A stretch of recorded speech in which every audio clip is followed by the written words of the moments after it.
بسم اللہ الرحمن الرحیم۔ ہمارے گھر کے بالکل سامنے ایک صاحب اپنے کنبے کے سمیت آباد ہو گئے تھے۔ ان کی 4 لڑکیاں اور 2 لڑکے تھے۔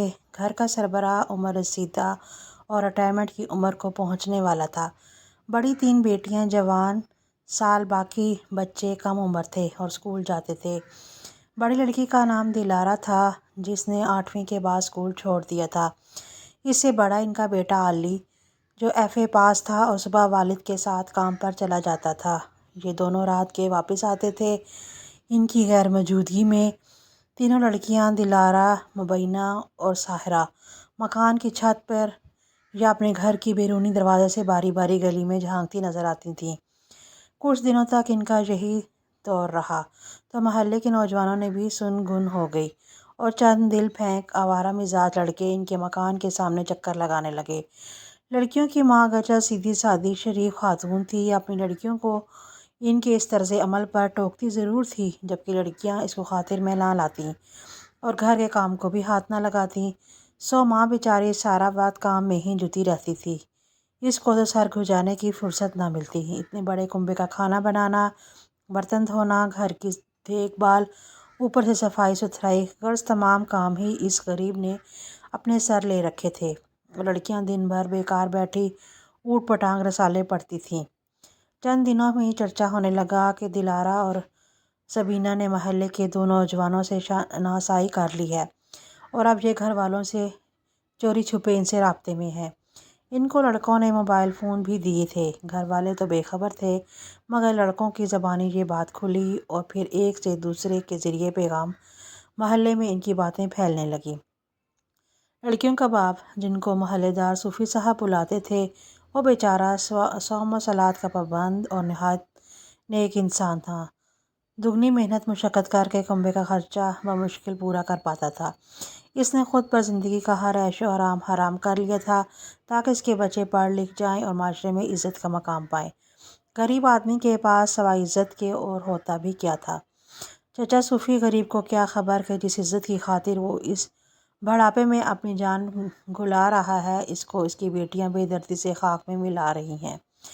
وہ اب محلے کے اوباشوں سے تحفوں اور موبائل فون کی خاطر پینگیں بڑھا چکی تھیں۔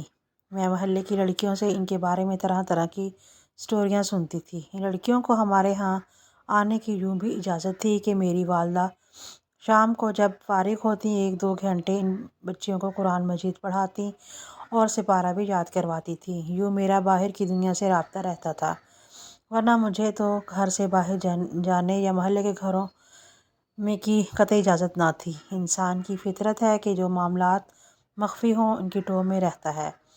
میں صوفی صاحب کے گھر نہیں جاتی تھی، لیکن ان کی لڑکیوں کو چھت پر چڑھا دیکھتی۔ صحن میں جب بیٹھی ہوتی انہیں چھت کی منڈیر سے گلی میں جھانکتا پاتی۔ لگتا تھا کہ سوائے تاک جھانکے ان کو کوئی دوسرا کام نہیں ہے۔ یہ معاملہ 6 ماہ ہی چلا ہوگا کہ ان لڑکوں کو پولیس پکڑ کر لے گئی۔ سنا کہ انہوں نے محلے کی ایک دکان سے موبائل چوری کیے تھے۔ اس ڈرامے کی باز گشت ابھی گونج رہی تھی کہ پڑوسیوں نے دیکھا محلے کی ایک سبزی فروش کا لڑکا چاچا صوفی کے گھر کے سامنے چکر لگاتا نظر آتا ہے۔ میرے چھوٹے بھائی قمر نے بتایا، باجی بہرام چچا صوفی کے گھر میں سبزی پھل فروٹ دینے آتا ہے۔ کچھ اور بھی خوردنوش کا سامان چچا کی بیٹیاں اس سے منگواتی تھیں۔ جب یہ سامان بہرام کے ذریعے تواتر سے دلارا کے گھر سپلائی ہونے لگا تو لوگوں کے پھر سے کان کھڑے ہو گئے۔ اب ایک نہیں 2 لڑکے ہمہ وقت ان کے گھر کے سامنے منڈلاتے نظر آتے۔ اس معاملے کو بھی سمجھنے میں دیر نہ لگی۔ محلے والوں نے دانتوں میں انگلیاں داب لیں۔ صوفی صاحب کی شرافت کے سبب ابھی تک سبھی خاموشی تماشائی بنے ہوئے تھے۔ کسی نے نہ کوئی نازیبا بات ان لڑکیوں کو بارے میں کہی اور نہ صوفی صاحب کو ہی شکایت کر کے شرمندہ کیا۔ وہ چاہتے تھے اپنے طور پر ان لڑکوں کو ہی سمجھا بجھا کر اس معاملے کو ختم کروا دیں۔ ہوا بھی ایسا ہی کہ 2-3 معزز محلے دار سبزی فروش کے پاس گئے اور اس کو اس کے لڑکے کے کرتوت سے آگاہ کیا کہ میاں تم کدھر رہتے ہو؟ اگر ایسے ہی معاملہ چلتا رہا تیری تو دکان بیٹھ جائے گی۔ بیچارہ سبزی فروش یہ سن کر بوکھلا گیا۔ اسے علم ہی نہ تھا کہ اس کا لڑکا دکان کا مال اس سے بے دردی لٹا رہا ہے۔ دوپہر کو جب وہ کھانا کھانے جاتا تو بہرام باپ کو دکان پر موجود نہ پا کر ہاتھ سیدھا کر لیتا۔ یوں 3 ماہ بعد یہ سلسلہ بھی ختم ہو گیا، کیونکہ سبزی والے نے اپنے لڑکے کی خوب پٹائی کی اور اسے اس کے ماموں کے گاؤں بھجوا دیا۔ یہ قصہ بھی تمام ہوا، مگر جہاں دلارا اور سبینہ نے ایسی چھوکریاں ہوں وہاں روز نئے قصے جنم لیتے ہی رہتے ہیں۔ انہوں نے اس کے بعد اگلے محلے میں قائم ایک سلائی سینٹر میں داخلہ لے لیا۔ 2 ماہ بھی نہ گزرے تھے کہ پتہ چلا کہ پرانے لڑکوں کی چھٹی ہو چکی، ان کی جگہ نئے لڑکوں نے لے لی، کیونکہ یہ دوسرا محلہ مالی طور پہ زیادہ خوشحال تھا۔ اب تمام خدمات یہ نئے پرستار پوری کر رہے تھے۔ پھل فروٹ، خطوط نوش سے بھرے لفافے، ان کے ساتھ مہکتے ہوئے محبت نامے۔ مراسات کی تحصیل کا کام انہوں نے چھوٹی بہنوں کے سپرد کر دیا۔ موبائل چوری کے تھے، لہٰذا ان کو انہوں نے نہ جانے کدھر غارت کر دیا۔ جس محلے میں یہ بہنیں سلائی کڑھائی سیکھنے جاتی تھیں وہاں قریب ہی ایک مکان کرائے پر لگا ہوا تھا، جس میں دوسرے شہر یا قریبی گاؤں سے آئے لڑکے بغرض تعلیم رہتے تھے۔ کیونکہ وہاں کالج نہ تھا، لہٰذا ان کو پڑھائی کے لیے یہاں داخلہ لینا پڑا تھا۔ جس مکان میں میرے بھائی کا دوست ستار رہتا تھا، وہاں اس کے ساتھ 6 اور بھی نوجوان قیام پذیر تھے۔ یہ سب دوسرے علاقوں سے آئے ہوئے تھے اور ان میں سے 3 طالب علم اور بقیہ 3 ملازمت کی خاطر اس شہر میں رہ رہے تھے۔ اکٹھے رہنے سے وہ کرائے کی رقم تقسیم کر لیتے تھے، اس طرح ہر ایک کے حصے میں کم کرایہ پڑتا تھا۔ اس طرح صفائی والوں کو بھی مل جل کر تنخواہ دیتے تھے۔ یہ سب بھی متوسط طبقے سے تھے۔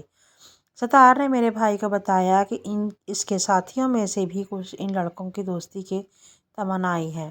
اکثر دفتر سے آ کر مکان کی چھت پر کسی بہانے چلے جاتے، پھر ان لڑکیوں سے اشارہ کنائی سے اپنی دلی ضرورت کا اظہار کرتے تھے۔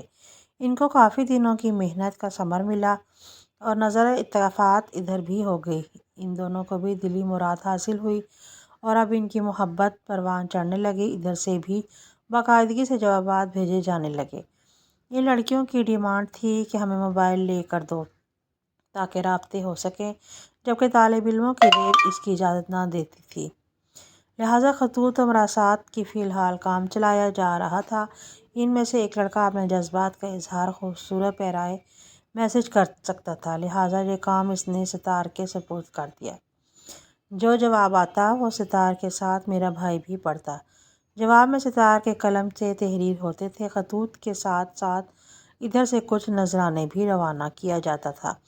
نذرانے کی وصولی کے بعد لڑکیوں کے خطوط میں بہت تعریفی کلمات ہوتے تھے اور لکھا ہوتا تھا کہ ہمارے دل کی تمنا پوری ہو گئی ہے، ہمیں ہمارے خوابوں کے شہزادے مل گئے ہیں، اب ساری زندگی ساتھ نبھائیں گے۔ یہ سلسلہ بھی چند ماہ چلا۔ اس دوران ستار کے ذریعے ان لڑکیوں کی سلام دعا میرے بھائی سے بھی ہو گئی۔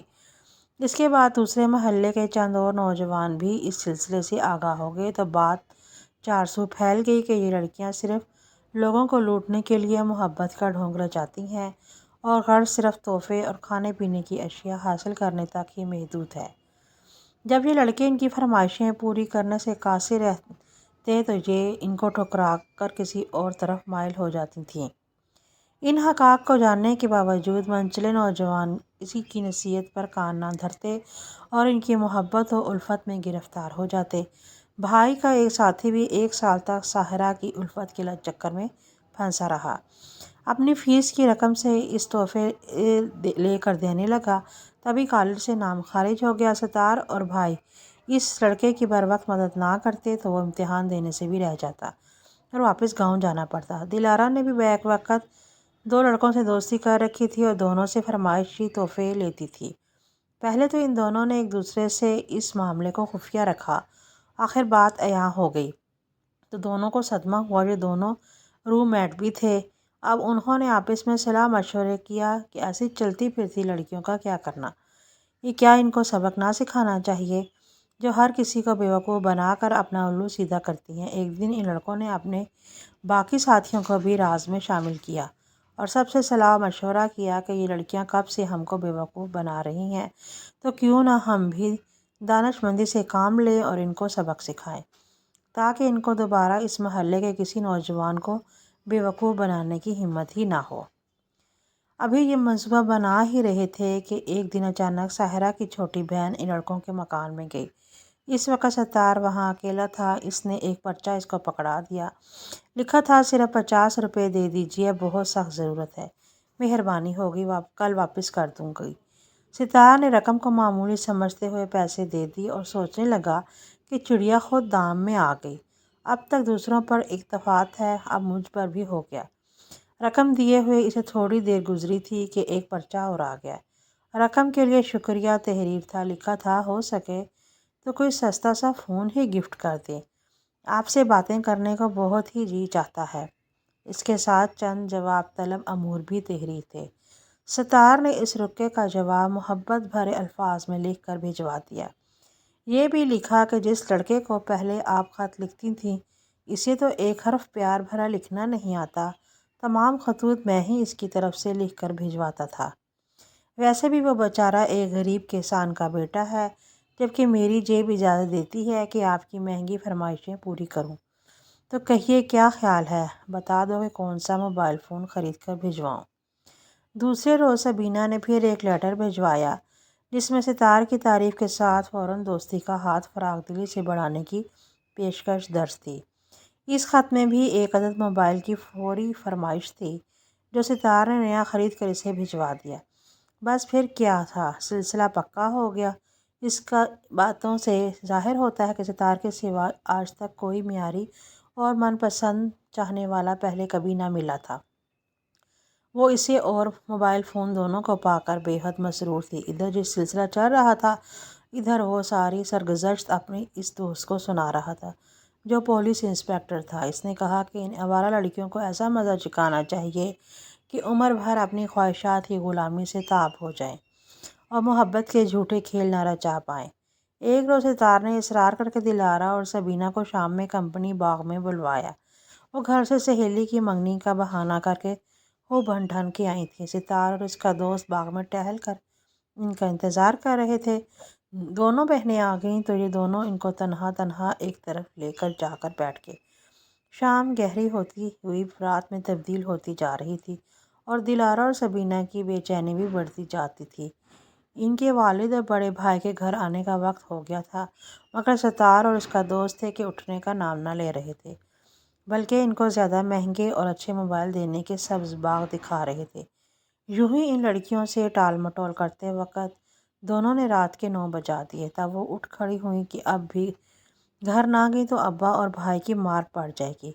اسی وقت اچانک چند پولیس والے جھاڑیوں سے نکلے اور دونوں بہنوں کو ساتھ لے چلے۔ ساتھ اس کے ستار کا انسپکٹر دوست بھی تھا، جو اس منصوبے میں شریک تھا۔ دلارا اور سبینہ پہ الزام تھا کہ یہ رات کے وقت 2 نوجوانوں سے غلط حرکات کرتے ہوئے پکڑی گئی ہیں۔ دونوں لڑکیوں کا رو رو کے برا حال تھا، لیکن انسپکٹر کسی طور ان کو چھوڑنے پر راضی نہ تھا۔ اس کا ایک ہی مطالبہ تھا کہ یا تو ہم سب کو خوش کر دو یا پھر بدنامی کے لیے تیار ہو جاؤ۔ ان کا خیال غلط نکلا۔ دونوں لڑکیاں کسی طور پر کسی غلط کام کے لیے راضی نہ ہوئیں۔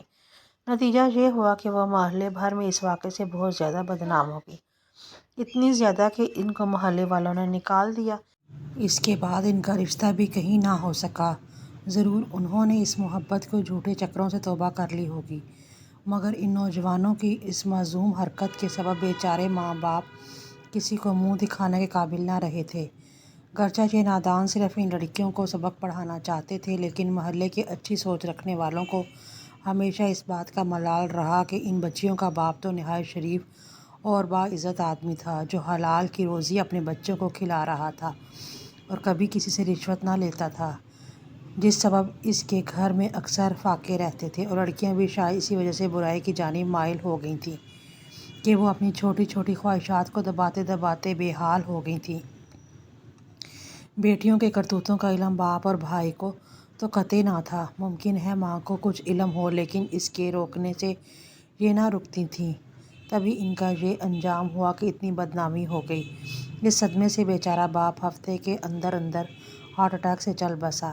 میں آج بھی ستار اور اس کے انسپکٹر دوست ہی کو چاچا صوفی صاحب کا قاتل سمجھتی ہوں اور دعا کرتی ہوں خدا ان جیسے شریف باپوں کو ایسی بیٹیاں نہ دے، اس سے تو بے اولاد رہ جانا بھلا ہے۔